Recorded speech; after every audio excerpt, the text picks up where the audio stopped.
Somebody is buying a product for you, you have to calm down. If you do not have the spirit of patience or long suffering, you hire somebody that has it. That's the reason why you're doing business. Hi everyone, so welcome back to my YouTube channel. It's your girl, Darlynss. Thank you guys so much for joining. If you're new to this channel, please consider subscribing and give this video a thumbs up. And to my OGs, welcome back. On this particular series, this is the business series, guys, and I've been talking about how to write a business plan. For those of you that want to come into entrepreneurship, this is the channel for you. On this channel, I talk about all things for Nigerian wedding planning because I'm a wedding planner in Nigeria.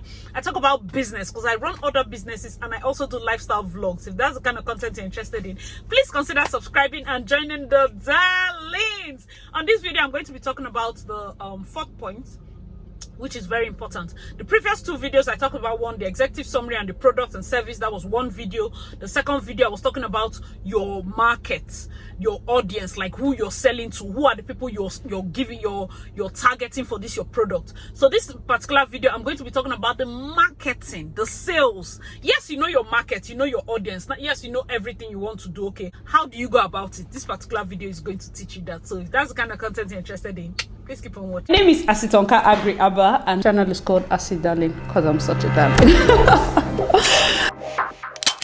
All right, so let's talk about your sales and your marketing. The first point, you remember, you know your market now. How do you find them? So now I say, okay, my market is everybody in Port Harcourt. Yeah, in Port Harcourt. That's what I was talking about in the last video. You can't just say everybody. Okay, university students, where do you find them? In the university. So do I stand in the middle of the university and get clients? Another way to find them is, okay, where are the areas? Where do they gather? Let's say convocation arena. Let's say they go for fellowships. Let's say they go for this. Let's say Choba Junction. If I open my booth in Choba Junction, can I sell my products? Can I target? Because that's a junction where, of course, they enter cabs to either their classes or they are coming back from their classes. They meet you. That's a good place. One of the ways to find them is social media. You have to start thinking about your content. You have to think about PRO. I'm going to do a different video where I dissect the importance of PRO, the importance of influencer marketing. So even the big YouTubers, if you call all of them and tell them to advertise your products and what's their rate card, you make your offer. This is the amount you want. You want maybe like 2 posts. Then you talk to Instagram influencers. You talk to this, and you put 1 or 2 adverts here and there. Boom, a product to take off. It might not take off to sell immediately because not everybody does advertisement for immediate sales. Some people do advertisement to create awareness. There's another advertisement you do for sale. This direct click to sell. You're not putting DM for price. In fact, I'm even moving. This marketing video is very important for me because you're not going to start a successful business by writing DM for price. I will not DM you. Half the time I want to save money. So it is even better for you to tell me the amount there so that I can have the debates with my mind as to why I need it. Oh, you don't need it. Oh, you need it. Oh, you don't need it. But the moment you put DM for price, I won't DM you. I'll just be like, maybe God wants me to save the money. And you've lost me as a client. Quick pause. If you're enjoying the video so far, please give me a like and be sure to share on your community tab. If you're not subscribed already, please make sure to subscribe. That will mean so much to me. Continue. You need to have me first as a client. I like your, okay, like the experience I had with you. After you sold the dress, you told me, oh, thank you, I got the alert, the product is going to be coming so day. The day you give the person that will deliver it, you send a text. I've given the delivery guy, he said it's going to take so time. Delivery guy comes and he has given me, thank you so much, ma. Please, just to confirm that you've gotten your delivery. I want to judge that that's my experience with you can now determine if I'm going to be a returning client. Do you understand? So I've not even gotten there. You've already killed me with DM for price. That is why a lot of Instagram approach does not work for some people. You have to quit doing the DM for price. If you have a product, that is why I said in my previous videos, please go and watch all the videos so that it's like I was dropping some good gems. Like, on this channel, we hail ourselves when we are dropping wisdom. All right, so one of the things I remember saying is, even though your price, because a lot of people put DM for price because I have competitors. I don't want them to know what I'm giving. And some other people put DM for price because they want you to DM them so that they look at your profile and know what to charge you. That is not integrity. Go and watch my first video where I talked about your executive summary. Inside your executive summary, you start talking about your core values. This business you want to start, is it a business of integrity? Because bad news spreads fast. The moment I know you're not somebody of integrity, I cut it off. Maybe I've lost money with you, 100,000, 200. Okay, it's fine. Let that one just go. But it is not worth it in the long run. You have to be somebody of integrity. Put your price. Oh, and what if I put my price and my other competitor offers a bottom price? Go and watch that video where I talked about, say, even if I have somebody that is offering less than what another person is offering, maybe just 22,000, 5,000, it's not enough. You have to be giving me, you can give me the same. If I might not purchase from a fresh vendor simply because they slashed all their prices. No. I will purchase rather from you, the fresh vendor. Not just because you slash your price, you can maintain that price, but it's okay. I'm going to be selling you this pen, but it comes with this paper. I'm going to be selling you this pen, but because of like we're probably on a bonanza, there's a promo, or we're just opening the shop, we have a free price for, even if it's key holder, even if it's flash drive, or there are little things that people just like. People like free gifts. They will pay full price if you just add a little bit of an incentive. If you add, okay, when you buy it, you have a card, your next friend can buy at a slash price. In fact, you can use the card immediately and we get everything to you. Incentive. You're not slashing your price, you're adding more value. That way you retain your market. Under this marketing, you have to think of, who are your clients? How do you keep them? How do you engage them? Do you understand? One of the ways to not keep us is to put DM for price. You have lost a client. You do not keep clients by saying DM for price. Of course, even if it's 1,000 people, if 20 people reply you think you have the bulk of the, but you might have lost this 980 people that would have bought that product if you just simply put the price. Okay, how do I engage them? So now they have come to your DM. How do you engage them? If somebody is buying a product for you, you have to calm down. If you do not have the spirit of patience or long suffering, you hire somebody that has it. That's the reason why you're doing business. No matter how many times a client, some of us, please, I want this, I want this, I want this, I want this. First client doesn't buy. I want this, I want, it can get tiring. The reason they are doing all those I want, DMD is because you did not explain yourself on the Instagram post. If you put, this is a pen, it goes for 30 naira. Sending it to your location is 20 kobo. Sending it to this other location is 10 kobo. If you're not in the first two locations, it's 40 kobo. And this is how long it will take for it to get to you. This, every single thing you explain it in your post, it reduces the amount of questions you get in your DM.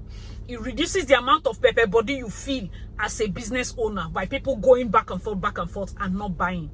Okay? So now, your engagement, finally they want to buy. You have to be nice. You have to talk to them well. The next point, how do you keep them? Make sure they enjoy their experience with you. Like when it comes to business and marketing, it doesn't just end when you have gotten the client. Enjoying their experience with you gets you this, or my own type of client, like I said, emotional clients. The moment you get us, you have gotten us. I don't see any reason why I have to change the person I buy something from until that person gives me a need. 5,000 new people with better tasting food might come out, but why will I need to taste it? The day somebody will say, okay, try this, and I'm like, wow, how much is this? The same price, but she also adds XYZ. I move, because you're giving me same value but more. You're over delivering with that. Do you understand? So that's the main thing. And the reason why this other person might lose me is because you are not engaging. Even if you get clients like me, emotional clients have a way, like you just check up on them. That's why people write, you come to a business and somebody's writing, okay, tell us your name, your phone number, your birthday. They will send you text on your birthday. They're trying to what? Keep you. You have to look at a way to keep. Yes, no matter how good your marketing is, you have to think of ways to keep them, because marketing is very expensive. You've used every top influencer to influence your product, and you're rude or your products are not good, you will lose that market. Now, the next one is, how do you make them pay the amount you want them to pay? So now you've gotten them and they're looking like, you're saying 2,000, but I know this thing of 1. Like, how do you make them pay that amount? What makes your brand different such that I have to pay this amount? Have to put that into consideration. You have to start writing. What are you going to tell them that you offer that is different? Are you going to make them a priority? How do you intend to make your clients a priority? There are some things that are so expensive, but people are still buying. How are those businesses making people buy things at that amount? Somebody is selling hair. You want to go into a hair selling business now. Somebody is selling synthetic hair, fiber, premium fiber. I can decide to, if I'm doing premium fiber, synthetic, and blend, low grade human hair, I can position at a university. If I'm doing high quality luxury hair, like Good Hair and those top hair brands in Abuja or Lagos that sell one wig for 400 and something thousand, the university is not my market. When you look at these two vendors, how does this person get people to pay that amount? Let me tell you the truth. Some people cannot buy hair that is cheaper than 400,000 because they feel that the kind of quality that they can get is that amount, and for the kind of personality they have, or the kind of persons they are, or their rep or their brand, they cannot buy something cheap. So if that is my clientele, if that is my market, I cannot sell blend. I have to go out of my way to Vietnam and maybe just be there when the woman is cutting her hair by herself, just to be sure that it's 100% human hair. Since they know that, see, Asi is the kind of person that she will even be there in Vietnam and she's there when the person is cutting hair, that is why I can pay 440,000. Another person might not even be hands-on. You might come one day and I'm like, oh, sorry, I cannot sell wig today. I have to go to Vietnam and be there because you know me, I like to be there when they're cutting. You know, when you say things like that, you kind of assure your clients that you're the kind of person that goes out of the, you know, that is what makes them pay a money that is higher. For even if you're a fabric person, even if you're selling thrifts, and somebody comes to you and wants to buy a product or buy a shirt that you know is torn, maybe the tear is so small, or maybe it's missing some buttons or beads, you tell the person, no, don't buy. And the person is like, no, I can buy. See. I like to sell quality. You know me now. Instead, they don't worry, return it. Instead, don't. And the person is insisting on buying, but the person is like, this is a different thing, because Asi is seeing that I'm buying a damaged good, and she's like, see, I don't like to sell that kind of thing. I want to sell you very fantastic things, and I'm the one even telling her. And she said, Kai, for you to even pay half. Inside that half, you're still making profit, yeah. But you have sold an expression to that client that you're somebody that is, you're somebody of integrity. You're somebody that makes sure they get quality. You're somebody that makes them a priority. That is how you make them pay whatever amount you tell them, because they can vouch for the kind of quality of products you bring to the table. I don't want to stretch it so much. Hope you get the point, okay? The next point is, how do they continue to buy from you? They have enjoyed this experience. They have seen that you don't want them to take something that is damaged. They have enjoyed the experience of getting a product or a service from you. How do you make them when they are done? Thank you so much for your patronage. I hope you got home well. Sometimes it's emotional. Oh, that's your son that you came to my shop with. You know that time you came, he was not feeling fine. How is he today? Emotional marketing.